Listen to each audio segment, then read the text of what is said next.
I love Persona, I can confidently say it is hands down one of my favorite video game series of all time. I have been obsessed with its differing gameplay mechanics, the music, the storylines, and most importantly, its art design. And it all started with the game's latest entry, Persona 5. Hey y'all, my name is Cam, and to say that I'm obsessed with the Persona franchise would be a severe understatement. I am not one to really draw fan art, as most of the time I can't be bothered to draw anything. So when I tell you this game is like my shit, I mean it. For those of you unfamiliar with Persona 5 in the series, let me do a quick speed run of it. The Persona series is actually a spin-off of Atlus' other franchise called Shin Megami Tensei. However, you don't need to know jack butt about these games since Persona was created to be a more accessible alternative to the SMT universe. It's also important to note that while each game may have Easter eggs, all of the game's stories are self-contained, meaning you can play them in any order you choose and not be confused. Regardless of which game you decide to start with, most of them follow the same formula outside of one, and that's a group of high schoolers who fight these monsters called shadows in an alternative world with representation of themselves called Persona, which is like if your spiritual manifestation had superpowers. There are a total of 5 entries in the Persona series, with the second game technically having 2 entries as a duality series, but it's like a completed story. I've played most entries with the exception of the very first Persona game for reasons. But in the case of Persona 5's main storyline, not only do you have a persona, but you also get a cool-ass outfit to go with it. And while Persona 5 is by far my favorite out of the series when it comes to party members' outfits, I'm not gonna lie and say, not all of them are bangers, okay? So for today's video, I decided I'm going to redesign some of the Phantom Thief costumes in my own style.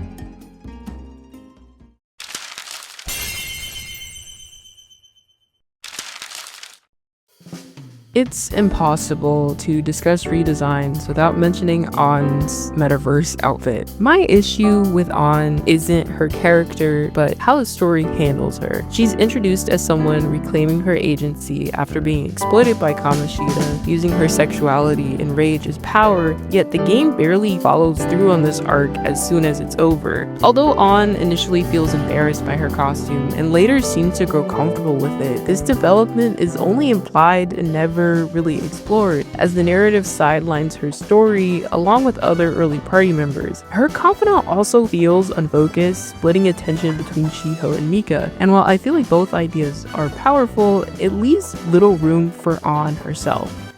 I also feel like her outfit, although explaining her confidant, it does go over the fact that like she loves femme fatale, obviously with who Carmen is inspired by, but I ultimately feel like it's more fan servicey rather than actually matching Carmen, which I was not a fan of. So for my redesign, I wanted to keep that femme fatale look as it is a part of her character and persona, but also draw in Ann's personality and also her love for fashion as it's a part of her confidant as well. In my first couple of test redesigns, I tried altering the silhouette of her costume, but when I had consulted with others, they felt like it didn't really read as she would be a Phantom Thief, which I had ultimately agreed with. I really tried to make those bootcut pants work, okay? I ended up going through a total of 6 designs before I just ended up back at her base design, which in theory, maybe outside of the dishwashing gloves, there's nothing wrong with Ann's design. I love Soijima's Shigenori. I'm sorry if I butchered his name. I absolutely love his work, especially after doing a bit of research and looking through my art books. I honestly have a newfound appreciation not only for Ann's design, but also like how much work went into the creation of these characters. So please note, I do not think I'm better than him in any regard. And honestly, it's one of the reasons why I just ended up keeping the base silhouette and instead deciding to change smaller details instead. Like the one thing I was really eager to address was the massive elephant of the boob window. Like I understand like you're supposed to feel confident, but maybe we can feel a little more confident on not having our yitties out. So instead I decided to play around with sort of a keyhole idea, and I feel like this not only better covered on but also sort of matched Carmen in a way, even though Carmen just full guns out, ablazing, but it ties into Carmen's sort of heart motif more. Speaking of Carmen, I decided to also change the way that I drew the gloves along with the boots. Now with the gloves, that was sort of a given. As much as I would have loved to keep the pink gloves, they didn't really fit in with my redesign, but I changed the boots because I kind of wanted to tie into Carmen's inspiration with it being a Spanish play, I believe. And so, of course, my frame of reference was to use Puss in Boots, and it weirdly works, actually. And I also changed her mask design, and this is maybe a little controversial because I'm still on the fence about it, but my whole thing is that I wanted her mask to match Carmen's mask as well. Like, Carmen looks more like what a panther does versus Ann's sort of comes across more like cat-like, which is fine, but I don't know. When I think of like Yusuke and Fox, and I forget what his persona's name is, but I kind of like how they have similar, markings on each other. So yeah, that's what I decided to do. And of course, I gave her a pink whip because that was necessary, and the pink wasn't there along with the pink cat gloves. And then I gave her a little curl on her head. I couldn't help myself, okay? Like, it was my guilty pleasure. Anyway, here is the final result. I'm really proud of it, and you can even see the little pink nails I attached. I didn't change too much, but you know what? I'm satisfied. On to the next one.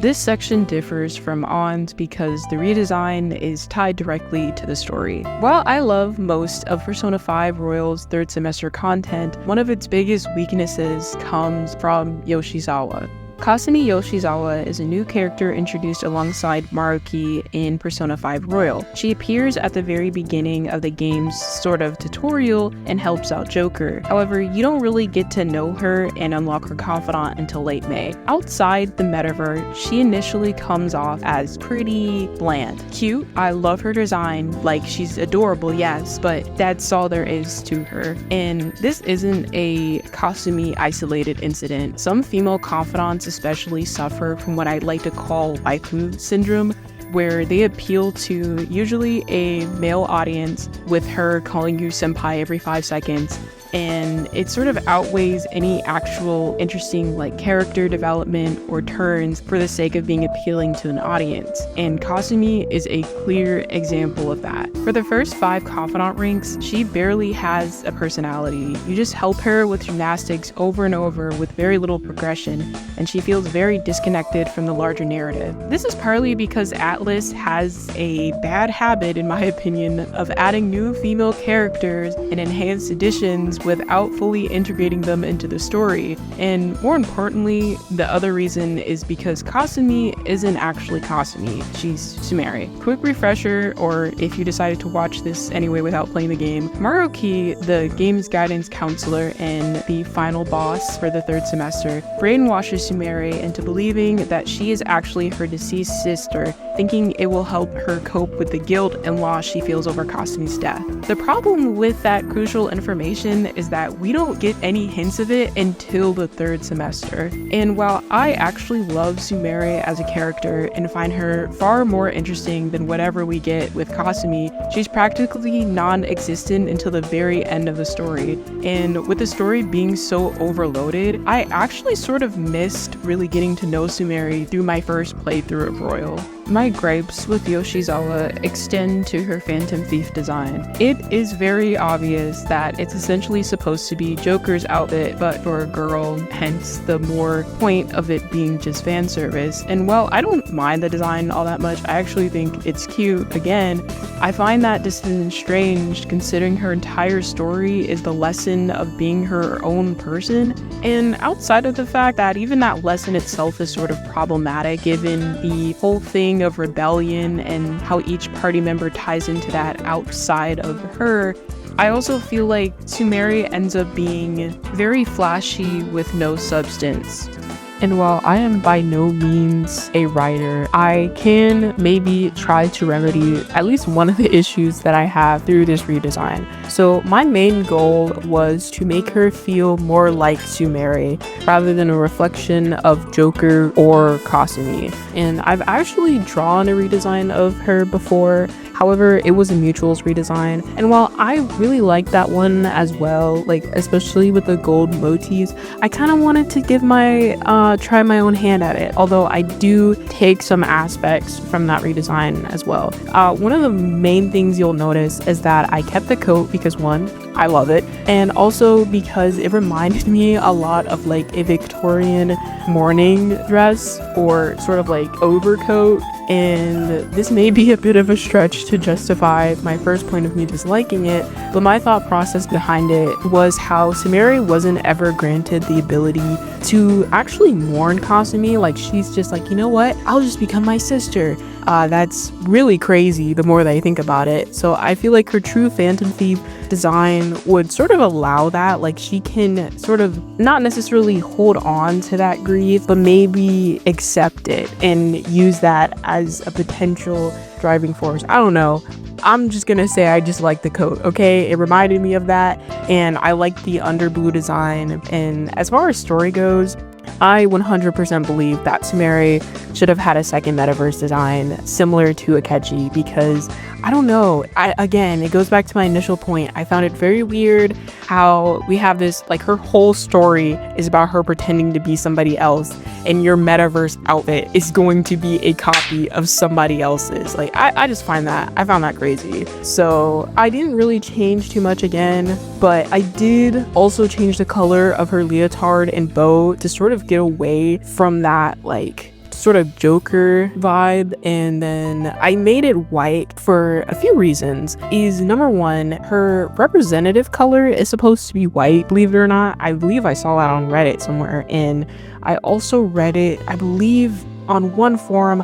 I don't know, but I'm not sure how true that was, but I did take note of that. And another reason was because her third persona transformation, Ella, is all white. And so in my thought process, I was trying to draw on Sundrion, and I believe Vanis is her second persona transformation, which I didn't really want to do red. So I was like, well, her hair is red. And then finally we end up with Ella being white. So I wanted to sort of tie that in as well. I also decided to exchange her boots to sort of break up that sea of black again and then further differentiate from Joker. And I'm aware she's supposed to be a gymnast, and I am a former ballet dancer, not to toot my own horn because I wasn't good, but I kind of like the idea of her having these like sort of ballet style shoes, because I mean her initial boots are like that anyways, you just can't really see it. But that was my main plan with that. And with the final design, I forgot to mention this earlier, but I had changed her hairstyle to have sort of a lower ponytail, along with, instead of the bow being in her hair, I made the bow sort of like a wraparound headband.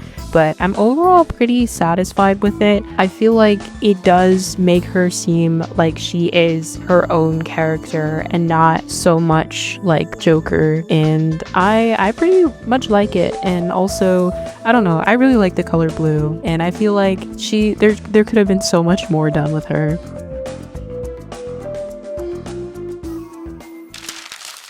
And here are the final redesigns side by side. I think I did a pretty decent job. I'm not one to usually do redesigns, mainly because I am a simpleton, but if you enjoyed this video and you'd like to see me either redesign some more Phantom Thief designs or perhaps design a Phantom Thief outfit for other characters throughout the series, just let me know. Thank you so much for watching. If you feel so inclined, subscribe and follow for more. See y'all later.